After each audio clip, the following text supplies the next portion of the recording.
بسم اللہ الرحمن الرحیم۔ کہانی کے شروع میں ایک بزرگ دکھائے جاتے ہیں جو اپنے سامنے رکھے ہوئے کاغذ پر کچھ نقشہ بنا رہے ہوتے ہیں اور کہانی کا پس منظر بیان کرتے ہیں۔ کہا جاتا ہے کہ وہ سمندر جسے عرب بحر البیض اور ترک بحر روم کہتے ہیں ایک عفریت تھا جس نے بادشاہوں کے تاج اور سلطانوں کے تخت نگل لیے، یہاں تک کہ یونانی حکمران اور کیسر روم وہاں پکڑے گئے اور قزاقوں کے غلام بن گئے۔ دنیا کے دوسرے کنارے سے آنے والے گھڑسواروں کو اس جنگلی سمندر کا سامنا کرنا پڑا،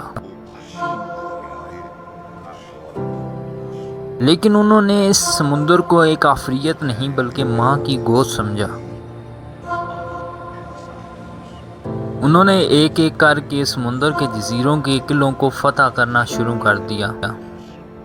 لڑنے والے گھڑسواروں میں سے ایک نے ان جزیروں میں سے ایک پر رہنا شروع کر دیا اور وہ 4 لڑکوں کا والد بن گیا۔ جو لوگ حقیقت نہیں دیکھ سکے کہنے لگے کہ جس سمندر نے ہزاروں ریاستوں کو نگل لیا اس کے سامنے 4 لڑکے کیا ہیں۔ ایسا کبھی نہیں کہنا چاہیے۔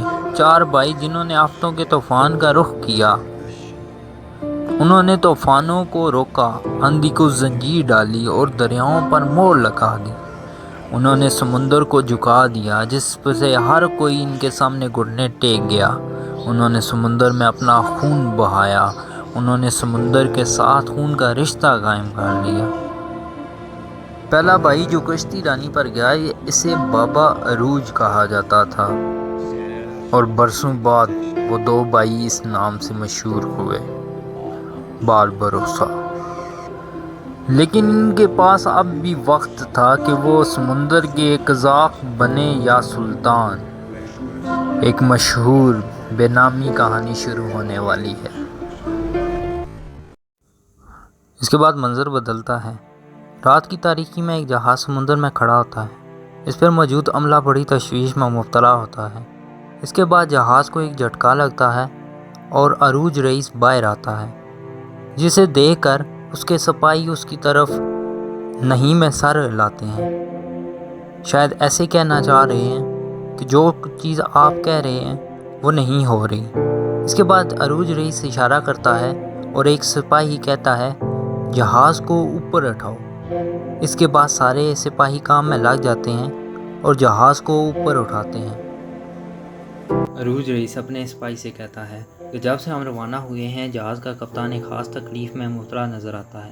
سپاہی کہتا ہے کہ میں نے تو 1000 بار کہا ہے کہ ہم جانتے ہیں کہ اس کا علاج کیا ہے، مگر وہ سنتا ہی نہیں۔ اس کے بعد عروج رئیس اپنے سپاہیوں سے مخاطب ہو کر کہتے ہیں کہ سپاہیوں، میں نے آج تک تم سے جھوٹ نہیں بولا اور نہ ہی تمہیں کبھی ایسی لڑائی میں بھیجا ہے کہ جس سے میں خود ڈرتا ہوں۔ پانی اگرچہ اتلی ہے مگر یہ خطرناک ہے، ہمیں لڑائی کا سامنا کرنا پڑ سکتا ہے۔ میری بات غور سے سنو۔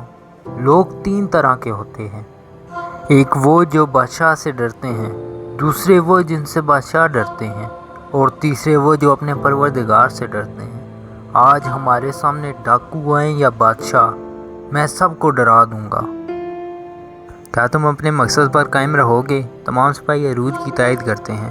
اس کے بعد عروج جہاز کی اگلی سمت کھڑے ہو کر سیٹی بجاتا ہے جس کی آواز ٹیلوں سے ٹکرا کر دور تک جاتی ہے۔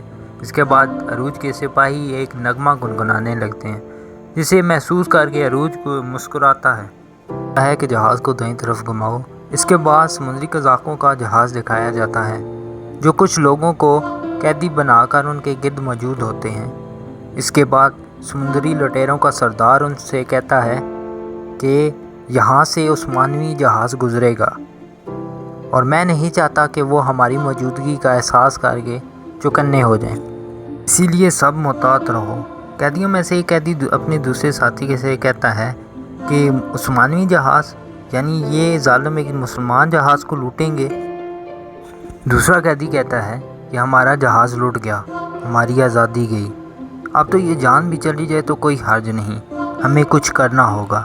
اتنے میں سمندری لٹیروں کا سردار اس کی گردن پر اپنی دونوں تلواریں رکھ کر کہتا ہے تم بولتے بہت ہو، تلواریں چلا دیتا ہے اور کہتا ہے کہ جس نے بہادری دکھانے کی کوشش کی اس کے ساتھ یہی ہوگا۔ عروج کا ایک سپاہی اسے کہتا ہے کہ جس طرح آپ کی آواز ٹیلوں سے ٹکرائی معلوم ہوتا ہے کہ راستہ تنگ ہے۔ عروج کہتا ہے کہ مجھے راستے کی پرواہ نہیں، کیا معلوم اس راستے میں ہمیں کیا مل جائے۔ دوسری طرف چٹانوں کے اوپر دو قزاق موجود ہوتے ہیں جو عروج کے جہاز کو اپنی طرف آتے دیکھ کر بگلے کی آواز نکالتے ہیں اور اپنے سردار کو اشارہ دیتے ہیں۔ قزاقوں کا سردار کہتا ہے کہ تیار ہو جاؤ، جہاز اسی سمت آ رہا ہے۔ تو دیکھتے ہی ان پر توپوں سے حملہ کرنا ہے، وہ رکے تو ٹھیک ورنہ تم جانتے ہو کہ ہم نے کیا کرنا ہے۔ عروج اپنے ایک سپاہی سے دریافت کرتا ہے کہ یہ کس کی آواز ہے۔ سپاہی جواب دیتا ہے کہ یہ ایک بگلے کی آواز ہے۔ یہ سن کر عروج مسکراتا ہے اور کہتا ہے اگر یہ بگلے کی آواز ہے تو وہ کھانے کی تلاش میں ہمارے جہاز کے گرد کیوں نہیں ہے۔ اسی اثناء میں عروج کا بھائی الیاس بھی جہاز پر آتا ہے۔ عروج کہتا ہے کہ مجھے جہاز صاف چاہیے، میں نہیں چاہتا میں سپاہی اس پر پھسلیں۔ اس کے بعد عروج کہتا ہے کہ ہمیں لڑائی کا سامنا کرنا پڑے گا، تم تیار رہنا، اور جہاز کے کپتان سے کہتا ہے کہ آپ اپنے ساتھیوں کو لے کر اندر چلے جائیں اور سپاہیوں تم توپیں تیار رکھو۔ ایک سمندری لٹیرا چلا کر کہتا ہے کہ جہاز نظر آ گیا۔ ان کا سردار مسکرا کر کہتا ہے کہ تیار ہو جاؤ۔ عروج بھی اپنے سامنے ایک جہاز پا کر کہتا ہے کہ یہ وہی ہے جو بگلے کی آوازیں نکال رہے تھے۔ سپاہیوں تیار ہو جاؤ، جب تک میں نہیں کہتا حملہ نہ کرنا۔ بحری قزاق توپوں کی مدد سے عروج کے جہاز پر حملہ کرتے ہیں۔ عروج اپنے سپاہیوں سے کہتا ہے کہ انتظار کرو اور ان کے جہاز کے قریب جا کے توپوں سے حملہ کرواتا ہے۔ اس کے بعد دونوں جہاز آپس میں ٹکراتے ہیں اور قزاق رسیوں کی مدد سے عروج کے جہاز پر جوک در جوک آنے لگتے ہیں۔ زبردست لڑائی کا آغاز ہوتا ہے۔ بحری قزاقوں کا سردار عروج سے کہتا ہے کہ سلطانی تحائف ہمارے حوالے کر کے اپنی جان بچا لو، جس کے جواب میں عروج کہتا ہے کہ یہاں کا سلطان میں ہوں، جب تک میں زندہ ہوں تم جیسے معمولی لٹیرے کچھ حاصل نہیں کر سکتے۔ تب وہ سردار کہتا ہے کہ اچھا تو یہاں کے سلطان تم ہو، ٹھیک ہے تو موت کا مزہ چکھو، سپاہیوں حملہ کرو۔ عروج اپنے بھائی الیاس سے کہتا ہے کہ تم جا کے کپتان کی خبر لو، دیکھو کہ کیا تحائف محفوظ ہیں۔ کپتان اپنے ایک ساتھی سے کہتا ہے کہ ہم بری جگہ پھنس گئے ہیں، لگتا ہے کہ غداری ہوئی ہے۔ وہ ساتھی کپتان سے کہتا ہے کہ غداری نہیں تجارت۔ کپتان کہتا ہے کہ تم غلیظ غدار، پہلے کہ وہ کپتان کی جان لے کر تحائف لے اڑتے الیاس وہاں کر ان کا کام تمام کر دیتا ہے۔ ڈاکوؤں کی تعداد کم ہوتے ہوتے 2 رہ جاتی ہے اور وہ اپنے جہاز پر واپس بھاگ جاتے ہیں، جن کے پیچھے عروج بھی جاتا ہے اور کہتا ہے کہ میں تمہیں غریبوں کا خون معاف نہیں کروں گا اور تمہاری لاشوں کو جہاز پر ٹانگوں گا۔ تھوڑی مزاحمت کے بعد وہ ڈاکوؤں کے سردار کا کام تمام کر دیتا ہے، جس کے بعد اس کے ساتھی اس کی طرف دیکھ کر مسکراتے ہیں۔ عروج بھی ان کی طرف دیکھ کر مسکراتا ہے اور ایک رسی کی مدد سے ان ڈاکوؤں کے سردار کی لاش کو جہاز پر ٹانگ دیتا ہے تاکہ باقی ڈاکو سے عبرت حاصل کریں۔ کہ سپاہیوں کے ہاتھ ایک زندہ لٹیرا لگتا ہے جو رحم کی بھیک مانگتا ہے اور وہ سمندر میں چھلانگ لگا دیتا ہے، جس کے پیچھے ایک سپاہی بندوق کا نشانہ لگاتا ہے، جسے الیاس کہتا ہے کہ وہ پہلے زخمیوں سے جانے دو۔ عروج اپنے بھائی کی طرف دیکھ کر کہتا ہے کہ اسے میرے بھائی کا مشکور ہونا چاہیے، بس یہ میرے بھائی کی رحم دلی کبھی ہمیں مصیبت میں نہ ڈال دے۔ شخص ساحل پر کھڑا بڑی بے چینی سے سمندر کی طرف دیکھ رہا تھا۔ پاس میں کھڑا شخص اسے دریافت کرتا ہے کہ اسحاق بے کس کا انتظار کر رہے ہو۔ اسحاق بے کہتا ہے کہ کیا تمہیں نہیں پتا کہ میرا بھائی خضر آ رہا ہے۔ اتنے میں اسحاق بے کا چھوٹا بھائی اس شخص کی سرزنش کرتے ہوئے کہتا ہے کہ کیا تم ایک بھائی کی آمد پر سوال کرتے ہو۔ خضر نیلے سمندر کی طرف دیکھ رہا ہوتا ہے کہ ایک شخص اس کے پاس آ کے دریافت کرتا ہے کہ تمہارے اس تھیلے میں کیا ہے کہ پورے سفر تم نے اسے اپنے سے الگ نہیں ہونے دیا۔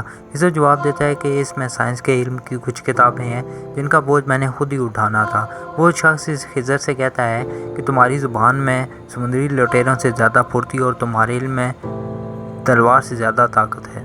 دوسری طرف جہاز کا کپتان عروج کے پاس آ کر اس کا شکریہ ادا کرتا ہے، جس پر عروج کہتا ہے کہ میں نے آپ کی حفاظت کے پیسے لیے تھے، اگر مجھے ان کو حلال کرنے کے لیے موت کے سامنے کھڑا ہونا پڑتا تو میں ہو جاتا، اور شکریہ ادا کرنے کی ضرورت نہیں ہے۔ کیا آپ دکاندار سے کوئی چیز لیتے ہیں پیسے دے کر تو کیا آپ اس کا شکریہ ادا کرتے ہیں؟ جس پر کپتان معصومیت سے کہتا ہے ہاں میں اس کا بھی شکریہ ادا کرتا ہوں۔ عروج کہہ کر لگا کر ہنستا ہے اور کہتا ہے مجھے آپ پسند آئے۔ اس کے بعد عروج نیچے جاتا ہے اور اپنے سپاہی سے دریافت کرتا ہے کہ کیا سارا مال تقسیم ہو گیا۔ سپاہی کہتا ہے کہ صرف آپ بچے ہیں، یہ 3 سونے کے سکے اور لوہے کا کڑا رہ گیا ہے، جس پر عروج 3 سونے کے سکے پاس کھڑے محنت کش کو دے دیتا ہے اور لوہے کا کڑا ہاتھ میں تھام کر کہتا ہے کہ یہ میرا حصہ ہے۔ اس کے بعد دکھایا جاتا ہے کہ جہاز بندرگاہ پر پہنچتا ہے۔ اسحاق اپنے بھائی خضر سے ملتا ہے اور اسحاق خضر سے کہتا ہے کہ تم ابھی بھی کتابوں کا بوجھ لیے پھرتے ہو، مجھے معلوم تھا کہ تم الیاس اور عروج جیسے نہیں بنو گے۔ تو ناظرین، امید کرتے ہیں کہ آپ کو ہماری یہ پیشکش اچھی لگی ہوگی۔ اگر آپ کو یہ ویڈیو اچھی لگی ہے تو ویڈیو کو لائک کیجیے گا، کمنٹ سیکشن میں اپنی رائے دینا نہ بھولیے گا، اور اگلی کس کے لیے ہمارے چینل کو سبسکرائب کر دیں اور بیل آئیکن کو پریس کر دیں تاکہ نئی آنے والی ویڈیو سب سے پہلے آپ تک پہنچیں۔